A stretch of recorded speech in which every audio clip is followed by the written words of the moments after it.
안녕하세요. 대전 MBC 아나운서 유지은입니다.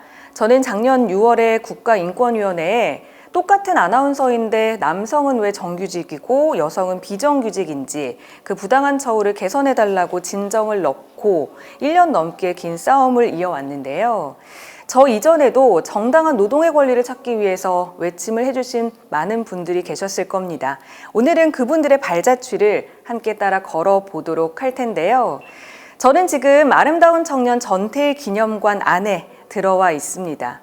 분신까지 한 전태일의 정신은 무엇인지, 그리고 그 당시 여성 노동자들의 생활은 어땠는지 오늘 함께 배워볼까 합니다. 그 길을 안내해 주실 분을 모셨는데요. 선배님, 반갑습니다.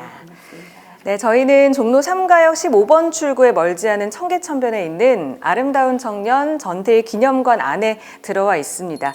이곳은 2019년도에 서울시가 이 전태일의 정신을 계승하고 그리고 노동의 가치를 깨닫고 배우는 문화의 전당으로 만들기 위해서 개관을 했는데요.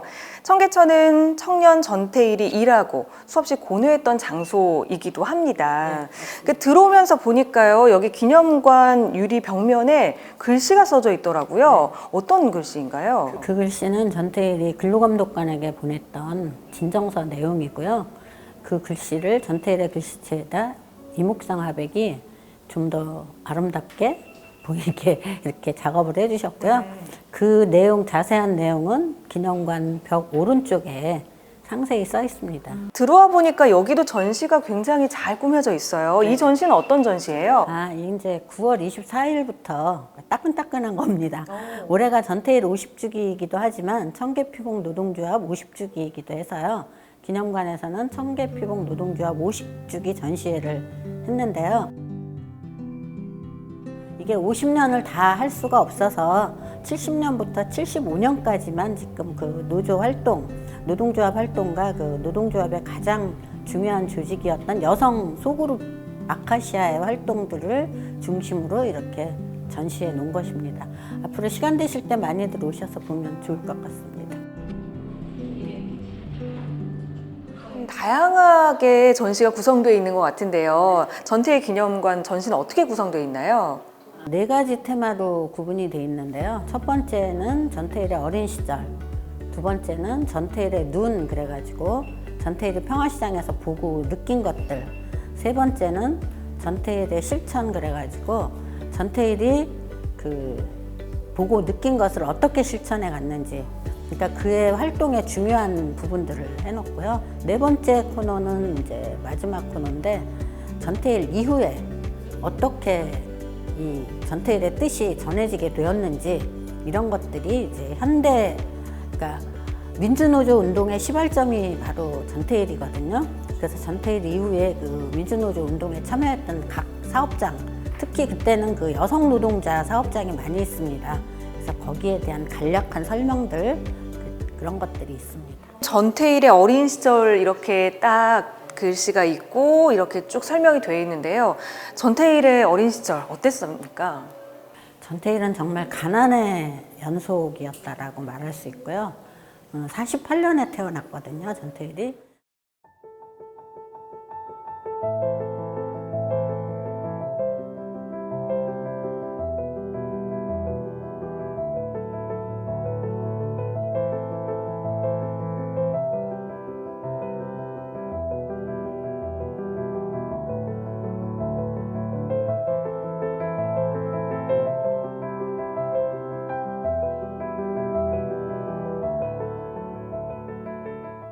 전태일은 이렇게 힘들고 어려운 생활도 했지만 그는 참 밝은 사람이었고요.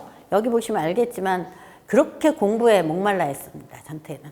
그래서 그 대구에 다 같이 내려갔을 때 청옥고등국민학교를 다녔고 거기서는 반장까지 했던 것입니다. 근데 서울말씨를 쓰고 개다리춤도 잘 췄다 그래요.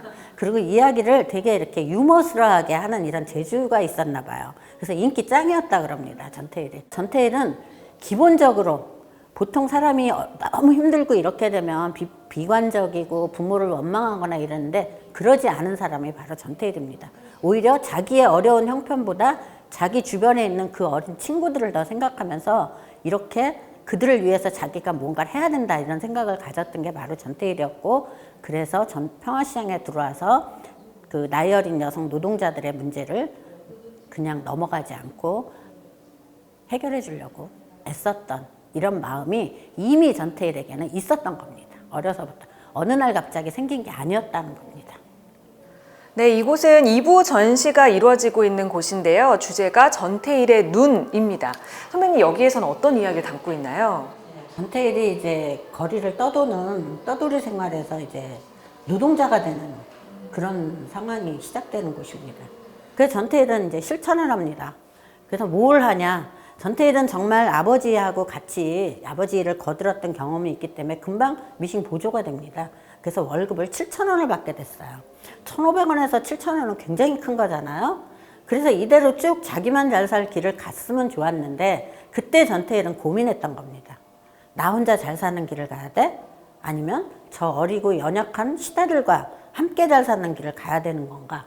라는 고민을 했고요. 근데 재단과 미싱은 하는 일이 다르기 때문에 보조부터 시작을 해야 됐고요. 그러면 월급이 3,000원을 받아야 됐어요. 더 줄어드네요. 예. 마이너스 4,000원이 되는 거죠. 그렇지만 전태일은 그 길을 가기로 합니다. 재단사가 되는 게 왜 중요할까요? 재단사는 그 공장 내에서 최고의 권력입니다. 사장님 다음으로. 왜냐하면 공림 결정도 하고요. 일하는 사람 임금 결정도 하고, 또 몇 시까지 일을 시킬지 이것도 사장하고 같이 결정하는 이런 권력이 있는 거였어요. 그래서 전태일은 내가 재단사가 되면 저들을 도울 수가 있구나 라고 판단을 했기 때문에 재단사가 되려고 마음먹었죠. 그래서 재단 보조를 하게 됩니다. 그래서 그 재단 보조를 하는 동안에 시다들에게 아까 말씀드린 대로 점심도 제대로 못 싸우고 밤 10시, 11시 넘어까지 일하는 그 시다들에게 자기 차비 30원을 아껴서 풀빵을 사주고, 자기는 12.5km나 되는 거리를 걸어서 새벽에 집에 들어가는 이런 생활들을 했던 것입니다. 이게 바로 전태일이 평화시장에서 보고 느낀 거고요. 여긴 어떤 곳이죠? 예, 여기는 당시 평화시장을 그대로 재현해 놓은 건데요. 들어가 보시면 알겠지만 그 허리를 굽히고 들어가셔야 되는 이런 게 있습니다. 실제로도 이렇게 들어갔을 때도 좁고 예전에는 작은 곳을 작은 공간에 많은 사람을 고용하려고 그러니까 다락을 내었던 네, 거죠. 들어가 보시죠. 조심하세요. 네, 진짜 낮네요. 스피커 들어오셔야 이게 천장이 진짜 완전 낮아요. 네. 여기는 이제 전체가 다 다락으로 되어 있는 거죠. 이렇게 낮아가지고 이걸 이렇게 숙이고 이렇게 들어가서 여기도 너무 좁아요. 아이고, 여기 이렇게 앉아가지고 여기가 바로 이렇게 위가 닿고, 여기에서 아침 8시에 출근해서 밤 11시까지 계속 여기 이런 등이 위로 이렇게 달려있는. 머리 위로 미싱이 바늘이 잘 보여야 되니까. 지금 그래서 다 이렇게 사진에 보면 머리 위에. 그러니까요. 여기 위에. 그러면 이 조명을 계속 보면서 하니까 눈이 너무도 시릴 수밖에 없는.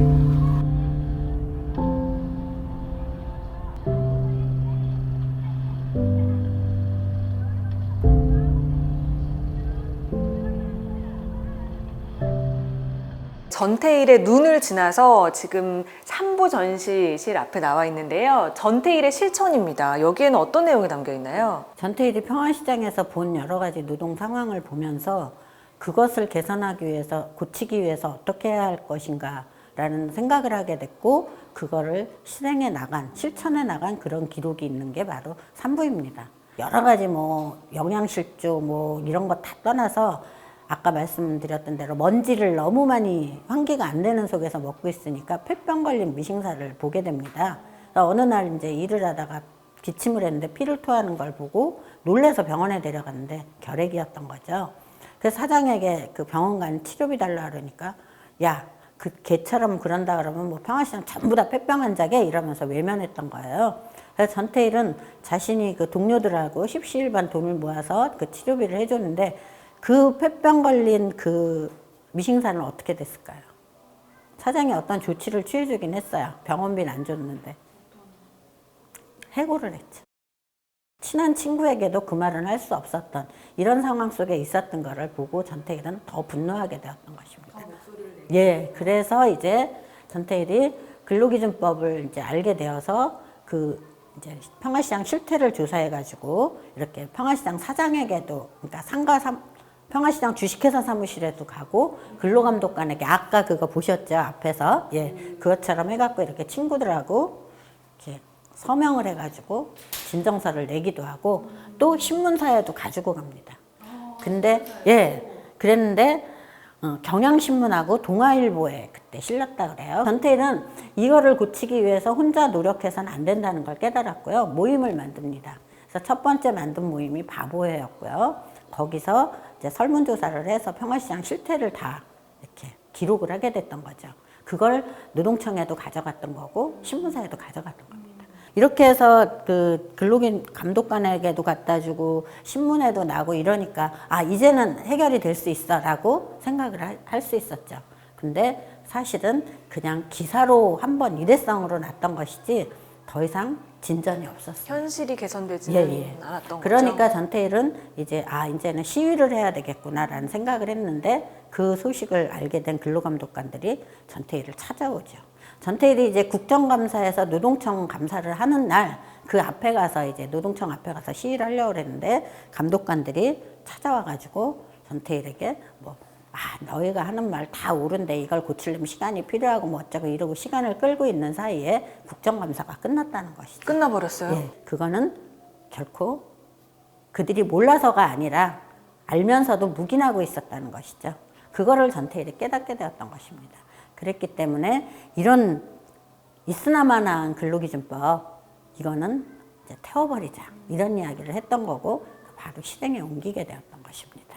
근데 그날도 전태일은 무조건 근로기준법 책을 태우고 자신을 불태우려고 그랬던 게 아니라 이렇게 3가지 차례로 이렇게 그 시위를 하려고 그랬어요. 그래서 그 근로감독관 임병주라는 사람을 고발하려고 그랬고 또 뭐 대통령에게 보내는 편지도 낭독을 하려고 그랬죠.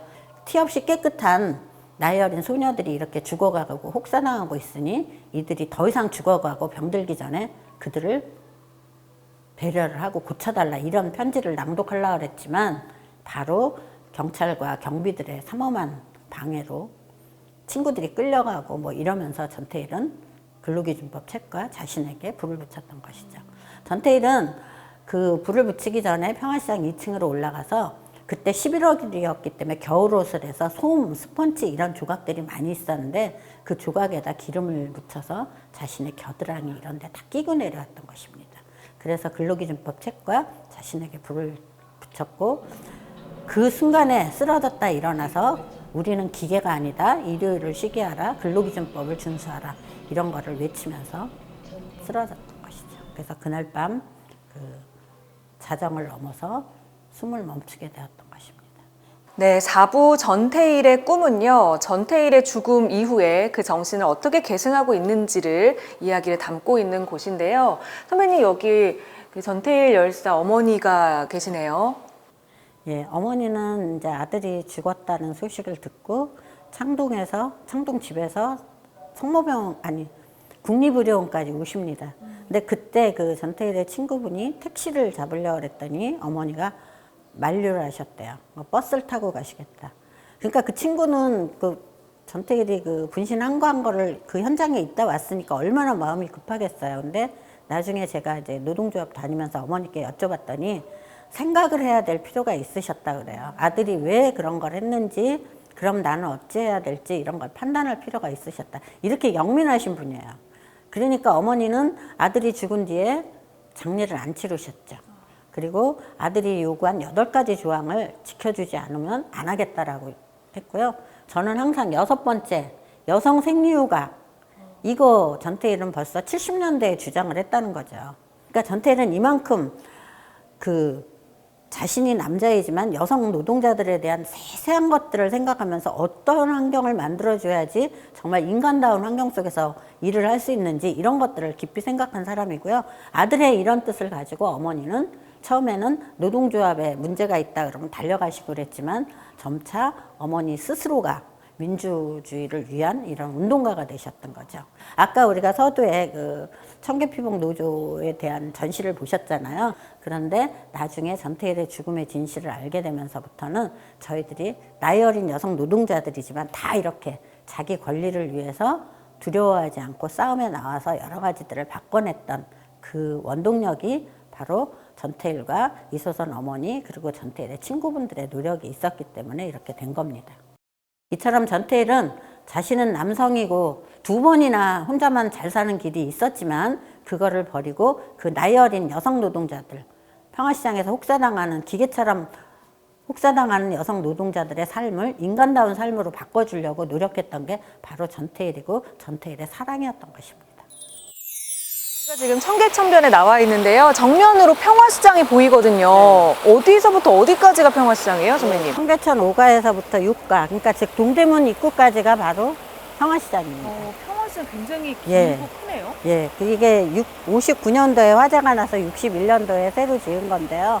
지을 당시에 632m인가 그래서 아시아에서 가장 긴 상가로 등재될 정도로 긴 상가입니다. 진짜 크네요. 지금은 1층부터 3층까지 다 옷가게만 있고요.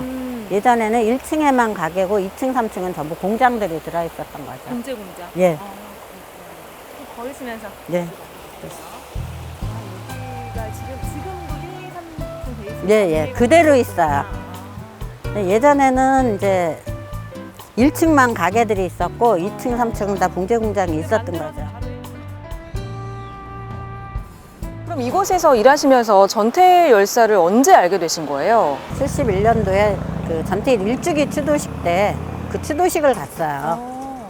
근데 이제 그때 평화시장에 출근했더니 불을 다 내리고 오늘은 일을 안 한다고 그러더라고요. 그 죽은 그 깡패 저기 죽은 날이라 그래서 뭐지? 그러고 나왔는데 죽은 깡패 죽은 날이라고 표현을 해요?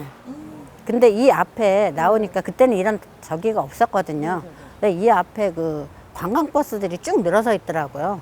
근데 그 젊은 사람들이 이거 그 죽은 사람 전태일 그 묘소에 가는 건데 추도식 하러 가는데 가면은 빵도 주고 우유도 준다. 그래서 가보지 않겠냐 그래서 그러니까 맨날 일만 하다가 벼랑간 아침에 출근했는데 집에 가라 그러니까 뭘 해야 될지 모르니까 그래 우리 한번 가보자. 그게 뭔지 그러고 가서 이제 추도식을 통해서 어렴풋이 아 전태일이라는 사람이 그 깡패가 아니었고 이랬구나라는 걸 조금 알고 왔죠. 그 다음에는 이제 노동조합에서 중학과정을 가르친다 그러니까 거기 너무 가고 싶었어요.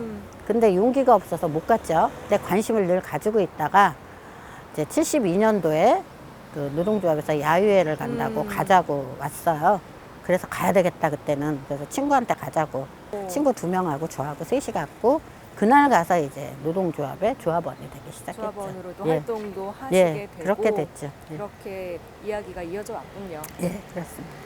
네, 저희가 지금 나와 있는 곳이 평화시장 앞에 전태일 다리고요. 지금 저희 옆으로 전태일 열사 동상이 또 이렇게 세워져 있습니다. 이 동상은 언제 어떻게 만들어지게 된 걸까요? 35주기 때 그 시민들 모금과 또 뭐 활동하는 사람들 모금 이런 걸로 해가지고 세운 겁니다. 다 같이 예, 마음을 힘을 모아서. 모아가지고 그 바닥에 보니까 또 이제 한 분 한 분의 예. 메시지를 또 담아가지고 바닥에 깔아놨더라고요. 이게 이제 저희가 동판이라고 부르는데 이것도 역시 35주기 때 그 하고 싶은 사람 신청 받아가지고 이거 하나 할 때 그때 10만 원이었거든요. 동판 이거 네모난 거 하나에. 그래요? 예. 그래서 10만 원씩 내가지고 뭐 가족 단위로 뭐 활동하는 사람들은 자기 단체 단위로 또 뭐 친구들끼리 친목회 단위로 이렇게 해서 만들어서 한 3,800개, 3,500개에서 3,800개 정도 이렇게 돼 있습니다.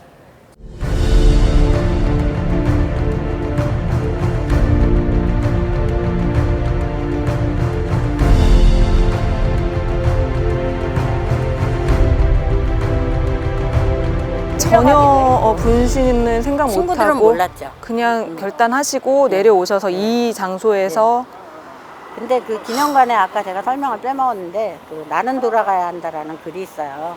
평화시장의 어린 동심 곁으로 나약한 너희들의 곁을 떠나지 않기 위해 나약한 나를 다 받지 마.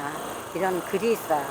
그리고 그 위에 뭐라고 되어 있냐면 오늘은 8월 둘째 주 토요일 지금 이 시간 나는 완전에 가까운 결단을 내렸다. 이 결단을 내리기까지 얼마나 많이 생각하고. 전태일 열사의 정신을 계승하는 게 무엇보다 중요하다는 생각이 드는데 선배님은 아직까지도 그 활동을 이어오고 계시잖아요. 어떤 이유에서 그게 가능했을까요? 네, 아까도 말씀드렸지만 아무리 훌륭한 뜻을 가지고 있어도 그거를 이어가지 않으면 안 된다라는 이런 게 있었고, 그리고 또 제가 이제 아까 말씀 안 드린 게 하나 있는데, 제가 그러니까 초등학교 때 노동조합에 대해서 얼핏 들었었기 때문에 노동조합이 생겼다는 거에 거부감이 없었어요. 다른 친구들보다. 초등학교 때 아셨어요? 네. 사회 시간에 선생님이 조합의 종류에 대해서 하면서 얘기를 해주셨어요. 그래서 이렇게 어릴 때 기억도 필요할 때 이렇게 딱 떠오르고 이런 걸 보면 전태일을 정신을 계속 알려나가는 거는 교육이 필요하다 이런 생각이 들었고, 마침 전태일 재단에서 이제 교육위원회를 만들어서 거기 활동을 하면서 이제 이어가게 됐죠. 앞으로도 더 많은 활동 해주시고 더 많은 분들이 이 이야기를 알 수 있게끔 노력해 주시면 네. 저희 후배들도 잘 따라갈 수 예. 있었으면 하는 최선의 노력을 다하겠습니다. 바람입니다. 오늘 함께 이야기 나눠주셔서 고맙습니다. 저도 감사합니다. 네.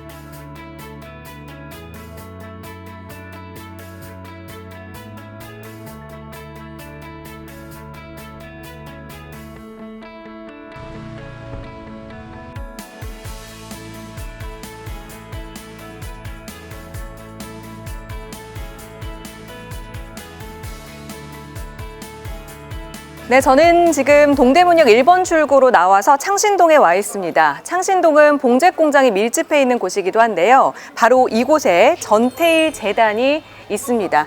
전태일 열사가 분신한 후에 그 뜻을 기리기 위해서 이곳에 설립이 됐습니다. 현재도 매년 11월 전국 노동자 대회가 열리고 있는데요. 그것은 11월 전태일 열사의 정신을 기리기 위함입니다. 또한 재단은 전태일 동상 건립, 전태일 기념관 건립 사업을 비롯해 전태일 노동상, 전태일 문학상을 제정해 매년 시상하고 있으며 1994년에는 아름다운 청년 전태일이란 영화를 제작하기도 했습니다. 또한 지금도 전태일 정신을 잇기 위한 다양한 교육과 전시 등을 기획하고 운영하고 있습니다.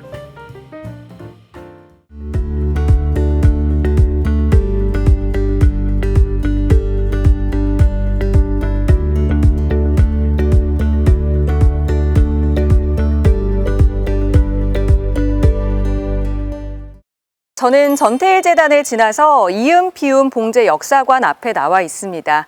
이곳 올라오는 길을 보시면 봉제거리가 조성이 돼 있습니다. 시에서 관리하고 있는 곳인데요. 양쪽으로 보시면 아직도 봉제 공장들이 즐비해 있는 것을 확인해 보실 수가 있습니다. 이음피움 봉제 역사관은요, 2018년 4월에 개관을 했습니다. 창신동이 동대문 패션타운의 든든한 배후 기지이자 또 전 세계 몇 남지 않은 도심 제조 지역인데요.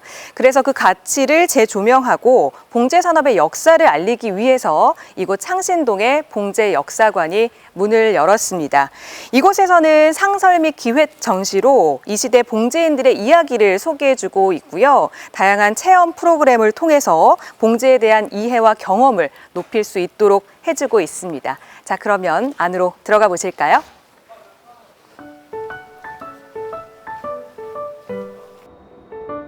지하 1층으로 들어가면 아뜰리에와 바느질 카페가 있습니다. 이 공간은 체험 연계 기념품 판매 공간과 봉제 아카이브, 앤틱 재봉틀 체험실이 모인 아뜰리에로 봉제 체험 프로그램 및 작업실 대여, 기념품 구입이 가능한 곳입니다. 바느질 카페는 라운지 역할을 하는 셀프 카페입니다. 역사관을 방문한 누구나 자유롭게 휴식을 취하고 음료를 이용할 수 있는데 개인 컵을 지참해 주시거나 기념품샵에서 판매하는 리유저블 텀블러를 구매해 이용할 수 있습니다. 2층은 봉제 역사실로 상설 전시실입니다. 봉제 산업의 역사와 창신동 봉제마을의 형성 과정을 볼 수 있으며 서울에서 유일하게 실물 재봉틀을 전시하고 있는 곳입니다. 산업화 이전 한국의 봉제부터 산업화 이후 여성들의 사회 진출과 봉제의 연관성, 서울의 봉제 산업과 지역별 특징 등 전반의 내용을 관람할 수 있습니다. 3층은 기획 전시실과 가든이 있습니다. 기획전시실은 현재 패턴 전시를 준비 중입니다. 가든은 조경을 즐길 수 있는 야외 가든입니다. 4층 테라스 갤러리입니다. 팝업 전시, 체험 연계 세미나, 이벤트 등 행사 진행 공간과 조경을 즐길 수 있는 야외 테라스 공간으로 구성되어 있습니다. 봉제 역사관은 화요일부터 일요일 오전 10시부터 오후 6시까지 관람할 수 있습니다. 하지만 코로나19로 인해 관람 가능 여부는 홈페이지에서 꼭 확인해 보시기 바랍니다. 그리고 관람하실 경우 이해를 돕기 위해 도슨트 8회가 진행되고 있으니까요. 신청해서 들어보면 좋을 것 같습니다.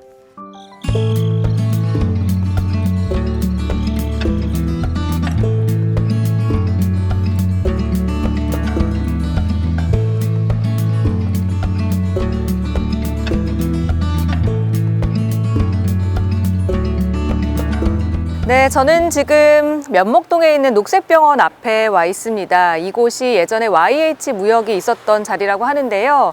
YH 무역이 어떤 일을 하는 회사였는지 한 선배님 모시고 이야기 나눠보도록 하겠습니다. 선배님 안녕하세요. 네, 반갑습니다. 네, 인사 부탁드립니다. 네, 저는 그 YH 무역 주식회사의 노동조합 지부장을 지낸 최순영입니다. 네, 반갑습니다. 선배님 반갑습니다. 네. YH 무역은 어떤 일을 하는 회사였어요? YH 무역은 가발 수출업체였습니다.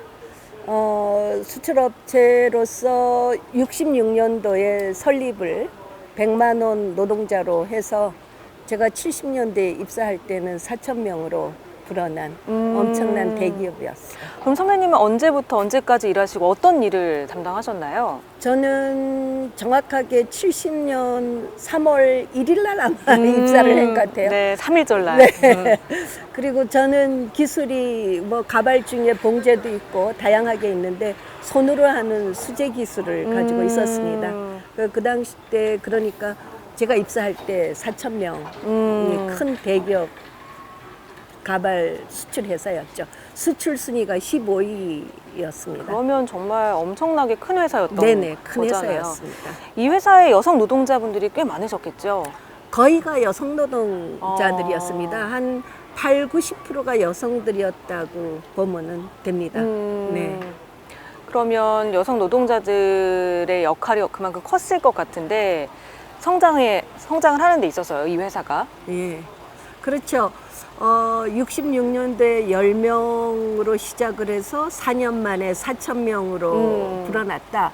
이러는 것은 기업이 엄청난 특혜를 받았고 또 중요한 건 여성 노동자들한테 임금을 제대로 주지 않았고 그 당시 때 70년대는 박정희 시대 때 유신 정권 때 선성장 후분배 이러면서 여성들에 대한 거의가 착취, 피와 땀으로 정말 오늘날의 경제 성장이 이루어졌다고 볼 수 있는 거죠. 네. 네.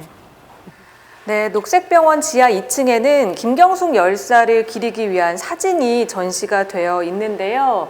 지금 뒤에 이렇게 사진이 전시되어 있습니다. 이분이 김경숙 열사이신 거죠? 네, 김경숙 열사입니다. 이분은 어떤 분이셨나요, 선배님? 우리 김경숙 열사는 YH에 들어왔는데 노동조합이 있는 회사였죠. 그러니까 YH는 근로기준법을 지키고 노동조합이 있으니까 퇴직금, 연장 근로수당 이런 것도 있고 또 여러 가지 자기 여성 노동자들의 어떤 그런 권리 이런 것들을 보면서 자기 권리를 지키고 이러는 거 보면서 노동자한테는 노동조합이 천국이구나. 그래서 너무너무 좋아했어요. 그렇기 때문에 자기가 열심히 노동조합 활동을 했습니다. 대의원을 거쳐서 그 조직부 차장을 지냈고 네. 그래서 목소리도 좋고 이래서 우리가 결의문 낭독도 하고 하나 우리는 근로 대중의 복리와 사회적 지위 향상을 위하여 투쟁한다.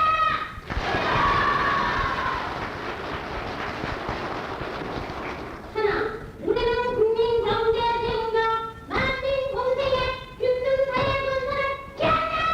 또 노래도 잘해요. 그래요? 진주남건가. 그래서 농성 때는 꼭 노래도 나와서 부르고 이랬던 아주 좋은 진짜 동지였죠. 네. 네. 사진으로 보면 아직 너무 네. 앳되신데. 그때가 사망할 때가 22살이었으니까 굉장히 어린 나이에, 그러니까 열 몇 살에 YH를 들어왔죠. 와서. 예, 우리가 79년도에 그랬으니까 그 3년 전이었으니까 아마 한 19, 뭐 그렇지 않았을까. 그렇게 예. 꽃다운 나이에 네. 어떻게 돌아가게 되는 걸까요? YH가 마지막 폐업을 하게 된 게 79년도인데 YH가 폐업을 하게 됐다고요? 예, 예. 갑자기 잘 나가던 회사였는데? 예, 잘 나가던 회사가 가발이 이제 사양이 들은 거죠. 이게 특히 여성 사업장은 모집을 안 하면 자연감원이 됩니다. 그래서 우리가 70년도 제가 4,000명이라 그랬잖아요. 네네네. 입사할 때. 근데 79년도 500명으로 줄었어요.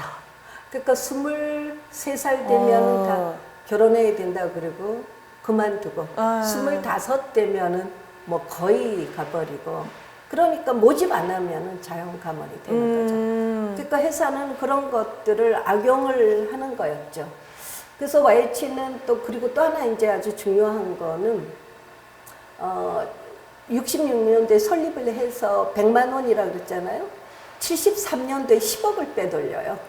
근데 10억을 노동자들 상여금 줬다 그리고 빼돌렸어요. 그리고 76년도 한참 수출할 때 또 300만 불치를 외상으로 가발을 또 수출을 합니다. 그거는 이 YH가 회장 이름이 영호예요. 그래서 약자를 따서 YH입니다. 그래서 자기는 미국의 영주권 또 시민권을 따가지고 백화점도 있고 뭐 목장도 있고 어마어마한 호화 주택에서 살았다 그래요.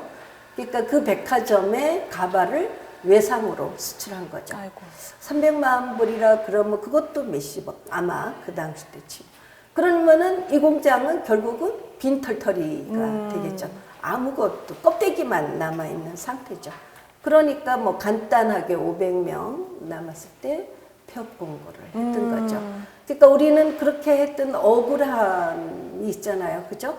그 돈은 다 누가 벌었겠어요? 100만 원이 10억도 빼돌려가고 외상으로도 몇십억을 뺐다고 생각하면 노동자들한테 임금을 안 주고 억울한 거를 우리는 알려야 된다. 다른 노동자, 우리의 투쟁으로 인해서 다른 노동자들의 억울함을 알리는 투쟁을 해야 된다. 그래서 우리는 정말 죽음을 각오한, 그리고 YH에서 비록 복직은 안 되더라도 민주노조를 하나 깨는데 엄청난 손실이 간다는 걸 우리는 보여줘야 된다. 그런 의미에서 투쟁을 했으니까 굉장한 각오로 투쟁을 했던 거죠.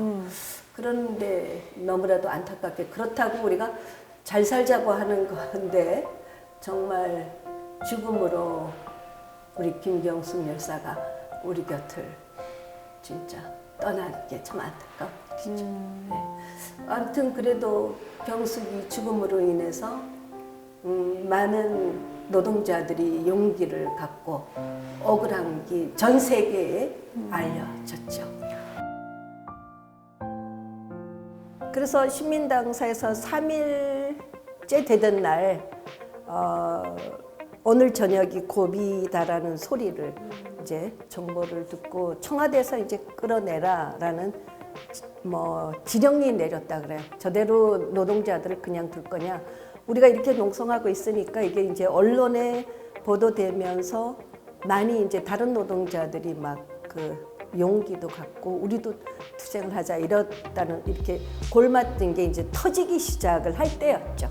그러니까 이제 청와대에서 겁이 나서 끌어내라 그래서 요 187명을 끌어내기 위해서 거의 1000여 명이 넘는 서울에, 그때는 정경들이 그렇게 많지도 않았을 텐데 서울 시내에 정경들이 다 와가지고 끌어냈죠. 새벽 1시쯤 이렇게 계단에서. 그리고 이렇게 신발이 남아있는데, 그래서 조사받는 가정에 경숙이가 사망했다는 걸 알았어요.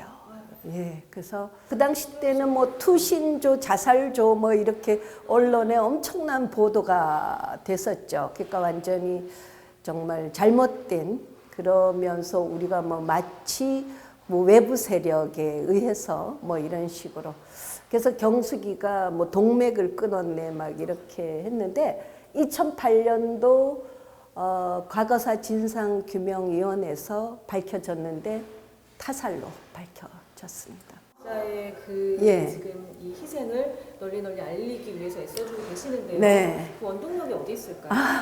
그래서 이제 경숙이는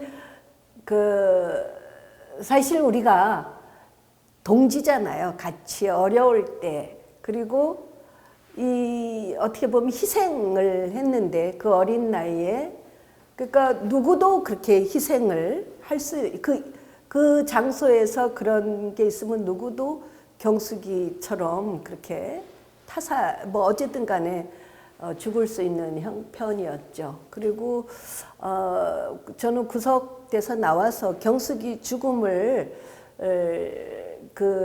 좀 알아보려고 우리 조합원도 만나고 무척 노력을 했어요. 근데 그걸 할 수가 없었어요. 그리고 80년대는 추도식도 제대로 못했어요. 그래서 가만히 이렇게 교회 지하실에서도 하고 이렇게 하다가 86년도에 이제 우리가 해고된 70년대 운동했던 여성 노동자들이 다시 이제 그때 활동가들이 모여서 경숙이에 대해서 생각도 하면서 우리가 이 경숙의 뜻을 기리면서 여성 노동자회를 조직을 한 거였습니다.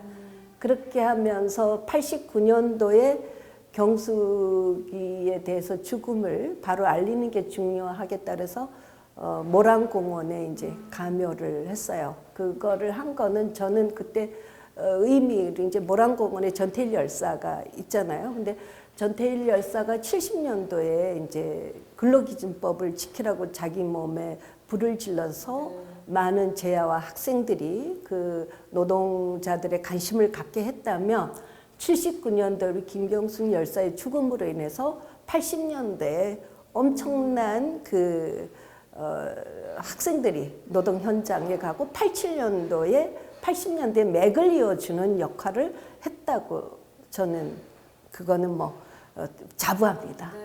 맞다고 생각.